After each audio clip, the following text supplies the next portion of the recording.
మహిళా trainee IPS ను వేధించిన కేసులో ఉదయ కృష్ణారెడ్డిని పోలీస్ కస్టడీకి అప్పగించింది ఉప్పరపల్లి కోర్టు.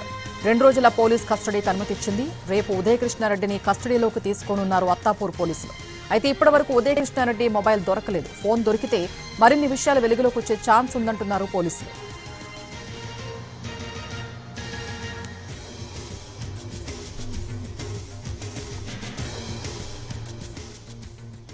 మహిళా ట్రైనీ ఐపీఎస్ ను వేధించిన కేసులో ఉదయ కృష్ణారెడ్డిని పోలీస్ కస్టడీకి అప్పగించింది ఉప్పరపల్లి కోర్టు. 2 రోజుల పోలీస్ కస్టడీకి అనుమతిచ్చింది.